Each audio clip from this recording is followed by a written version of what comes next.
Village de Gemze, à l'extrême est de la Hongrie, une des zones les plus pauvres d'Europe. La fin du communisme en 1989 s'est accompagnée de la fermeture de toutes les usines de la région. Depuis, la précarité s'est installée. Pas d'emploi ni de perspective. Ici, tout le monde survit comme il peut. Napszámba szoktunk járni, dolgozgatni. Itt ott a motorhol. Il y a un peu de travail journalier, surtout l'été dans les champs de tabac. Je peux ainsi gagner 7 à 8 euros par jour s'il y a du travail.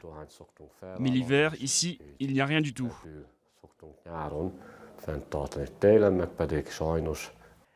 Nous vivons de l'allocation familiale, mais ça ne suffit pas. Alors nous empruntons aussi de l'argent à des usuriers.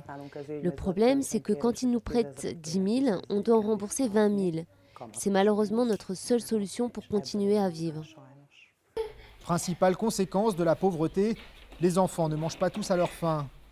Aujourd'hui, 210 000 familles auraient du mal à se nourrir dans le pays, d'après la Banque alimentaire hongroise, une hausse de 30% par rapport à l'an dernier. Ici, l'école fournit 3 repas par jour. Dans notre école, la majorité des enfants vient de familles qui vivent en situation particulièrement précaire. Ils n'ont ni accès à une nourriture de bonne qualité, ni en quantité suffisante. Et ça, on s'en rend vraiment compte après les vacances ou après les week-ends où nous voyons à quel point les enfants ont faim. Pendant la première leçon, ils sont incapables de se concentrer.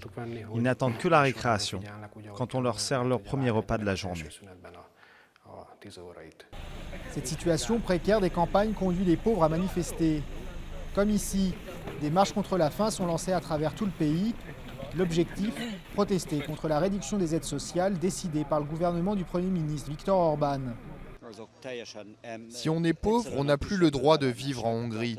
L'État fait comme si tout allait bien. Et pourtant, certaines provinces de l'Est ou du Sud décrochent du reste du pays. Coupe dans les budgets sociaux, loi punissant les sans-logis, aujourd'hui les mesures d'austérité frappent les plus pauvres.